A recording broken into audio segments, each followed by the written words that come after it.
i encara hi viu allà ella. És l'única supervivent que queda de les que van marxar. La nostra mare va morir, va quedar a la casa buida. Bueno, i aquesta és la història de la veritat.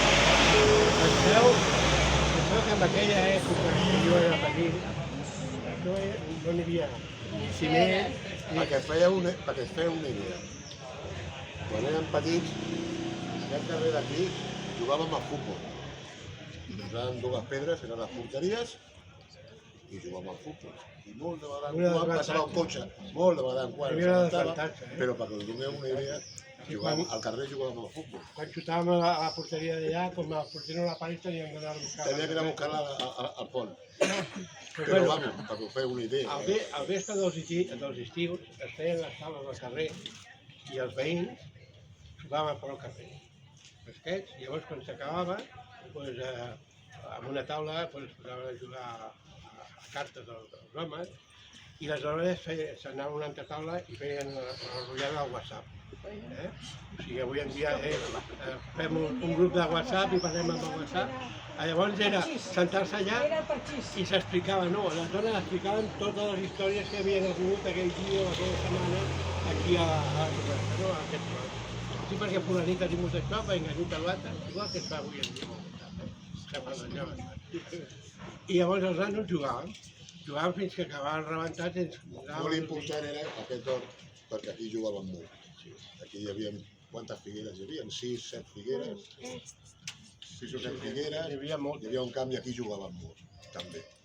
Bueno, a part de que camps en aquella època no hi havia molt, però bueno, aquest és el que pensa dir. Hi havia un que diem al Camp de la Llum. Al Camp de la Llum, aquest d'aquí. Que va ser el més gran de tots, que era el que n'hi ha a la Seguretat Social, n'hi ha el col·legi, els avis i a més el camp de futbol. Tot allò era... Sí, sí.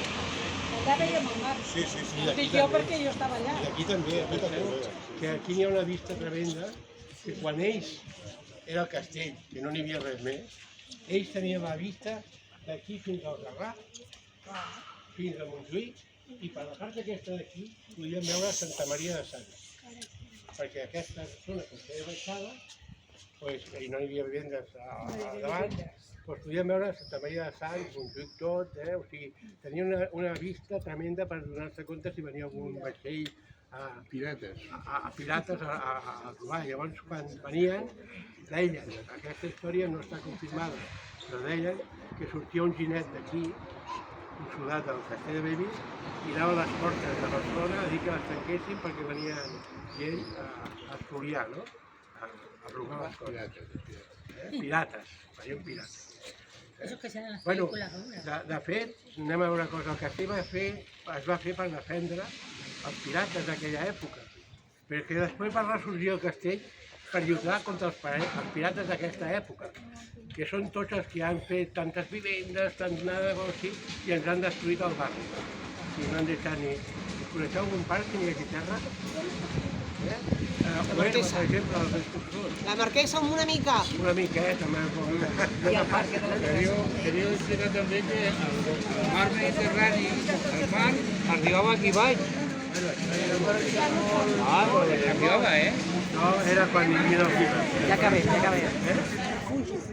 Ah, sí, bueno, ara bé. Bueno,